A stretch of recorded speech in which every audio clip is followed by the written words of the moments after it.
अस्सलामुअलैकुम दोस्तों, आप देख रहे हैं रिलायबल वर्ल्ड और मैं हूं अंसर सियाल। दोस्तों, आज ही के दिन मतलब 30 दिसंबर 2006 को सद्दाम हुसैन को तख्तेदार पे चढ़ाया गया था। और सच पूछें दोस्तों तो उनकी ज़िंदगी का वो आखिरी लम्हा कि जिसमें उन्होंने बोला था कि मेरे मुंह पे कपड़ा मत चढ़ाओ, मैं मौत की आंखों में आंखें डालकर दुनिया से जाना चाहता हूँ। मौजूदा हुक्मरानों की ज़िंदगी से वो बहुत बेहतर है। मौजूदा हुक्मरान जो हैं वो किसी से भी हाथ मिलाने को तैयार हो जाते हैं अगर उनका फ़ायदा हो तो। दोस्तों, दो जेलों में रखा गया था सद्दाम हुसैन को। एक तो इंटरनेशनल ट्रिब्यूनल की तहखाना था और ये था बगदाद में, वहाँ पे रखा गया था। और दूसरा उनका अपना महल था जो कि एक जजीरे पे था और पुल का सहारा लेकर वहाँ तक जाना होता था। अब इनके ऊपर दोस्तों मुकदमा जो था जिसकी बेस पे उनको जो है ये सारी सज़ा हुई थी, उसमें उनके जो मुखालिफिन थे उनके 148 कत्ल उनके ऊपर डाले गए थे मुबैना तौर पर, और इस बेस पे उनको सज़ा हुई थी। और इन पर दोस्तों जो अमेरिकन फ़ौजी जो तैनात थे, वो कंपनी थी 551 551 मिलिट्री कंपनी थी। और वहाँ से 12 लोग थे जो ख़ास तौर पर उसके ऊपर मामूर होते थे, और उनका जो नाम दूसरा रखा गया था वो सुपर 12 भी रखा गया था, उनको सुपर 12 भी कहते थे। उनमें से एक शख्स थे बार्डन वार्पर, जिन्होंने बाद में किताब भी लिखी, और किताब का जो नाम उन्होंने लिखा था the prisoner in his palace के नाम से। और उसमें उन्होंने दोस्तों काफ़ी सारे वाक़यात शेयर किए हैं जो कि काफ़ी दिलचस्प भी हैं, और सद्दाम हुसैन की जो तबीयत है या उनकी जिस तरह से आखिरी अयाम गुजरे उनको बिल्कुल जो है अयां करते हैं। वो कहते हैं कि जब उनको जो है हमने सुपुर्द किया फांसी देने वाले लोगों के यहाँ, उस वक्त हमारा ये आलम था कि हम में से जितने भी लोग थे उनमें से अक्सर जो थे वो रो रहे थे, उनकी आंखों में पानी था। अब ये सारा कुछ था क्यों, उसके पीछे वो एक पूरी की पूरी कहानी, एक पूरी की पूरी स्टोरी शेयर करते हैं। वो कहते हैं कि गो के हमें रोका गया था कि सद्दाम हुसैन के पास आप लोगों ने नहीं जाना, उसके पास जाने से हमें जो है रोका गया था, हमें ऑर्डर नहीं था। लेकिन जो आखिरी अयाम थे सद्दाम हुसैन के वो इस तरह के थे कि हम सब जो हैं उसके दोस्त बन चुके थे। वो कहते हैं कि गो के वो जोशीले इतने थे कि उन्होंने अपना वाक़या हमें सुनाया कि मेरे बेटे की जो है सालगिरह थी और वहाँ पे कुछ ऐसा हुआ कि कुछ लोगों की अमवात हो गई थी, और मैंने ऑर्डर किया था कि मेरे बेटे की जितनी भी गाड़ियाँ हैं ये सारी जला दो। तो वो कहते हैं कि उनके बेटे की सारी गाड़ियाँ जला दी गई थी। वो कहते हैं कि ये वाक़या हमें सद्दाम हुसैन ने सुनाया था।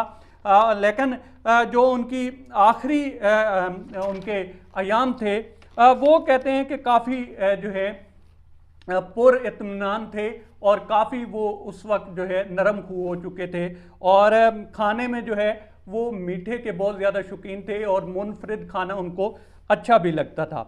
अब वो कहते हैं कि उनसे जब हमने पूछा था कि ये जो आप सिगार पीते हैं ये आपको किसने सिखाया है, तो सद्दाम हुसैन ने बोला था कि ये मैंने फिडेल कास्त्रो से सीखा था, उन्होंने मुझे सिखाया था सिगार पीना।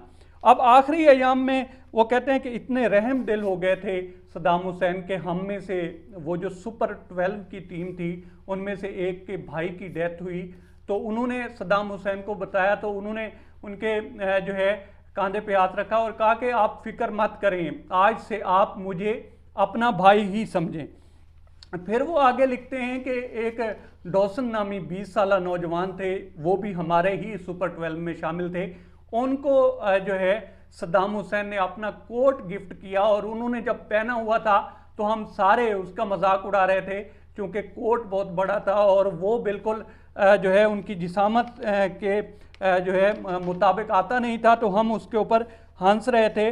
और इस कदर जो है उन्होंने हमसे दोस्तियां बढ़ा ली थी कि एक मरतबा जो है हमने उनको सरप्राइज़ देने के लिए एक कमरा पूरा ऑफिस की तरह सजाया, और जब वो इंटर हुए तो हमने जो है हम में से एक लड़के ने कपड़ा उठाया और उसने टेबल की डस्टिंग करना शुरू कर दी। तो इस पे वो कहते हैं कि वो काफ़ी कहका लगाकर हंस भी पड़े थे। अब जब दोस्तों उनको फांसी दी गई थी और फिर वो कहते हैं कि जब उनकी लाश बाहर लाई गई तो काफ़ी सारे लोग थे जो कि उनके ऊपर जो है हमला कर रहे थे, लाश की बेहुरमती कर रहे थे। तो उस वक्त कहते हैं कि हम में से ही एक जो है शख्स थे, वहाँ के वो 12 में से शामिल थे, सुपर 12 में शामिल थे। एडम रूथरसन नाम बताते हैं उस जवान का, कि उन्होंने जो है उन सब को रोका कि भाई इसको जो है इस तरह से उसकी लाश की बेहुरमती मत करें।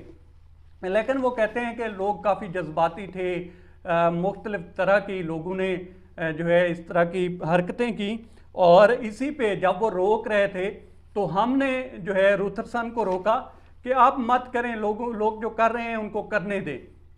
इस पे वो कहते हैं कि उन्होंने एहतजाजन अमेरिकन फ़ौज को छोड़ दिया था, और आज भी वो किसी असले के कारोबार में जो है वहाँ पे मुलाजमत करते हैं। और उन्होंने इस वजह से छोड़ा था क्योंकि उनको मोहब्बत या रगबत इतनी हो गई थी सद्दाम हुसैन से कि वो ये भी नहीं चाहते थे कि उनकी लाश की बेहुरमती हो।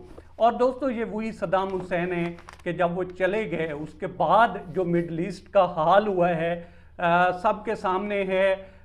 जो शाम का हाल है, इराक का हाल है, अभी ईरान के साथ पता नहीं क्या होता है, उसको भी धमकियां मिल रही हैं। इसके अलावा उर्दन को देख लें, लबनान को देख लें, जो भी पूरा मिडल ईस्ट देख लें दोस्तों, सद्दाम हुसैन के बाद किस तरह से जो है वहाँ पे कत्लो गारत हुई है और मुख्तलिफ किस्म की देखें। एक्चुअली कहा तो ये जाता है कि ये ईरान और सऊदी अरेबिया की जो है प्रॉक्सी वार है, और इसमें असला और फौजें किसी और की जो है लड़ती हैं, लेकिन पीछे जो है यही हैं। लेकिन सद्दाम हुसैन जब से गए दोस्तों, और तब फिर कहा गया था कि इससे तो बेहतर था कि सद्दाम होते। सद्दाम के होते हुए भी इतने बुरे हालात नहीं थे जो कि सद्दाम के जाने के बाद जो है ये सारा कुछ हुआ। और सच पूछें दोस्तों तो वो बहुत निडर और बेबाक किस्म के आदमी थे।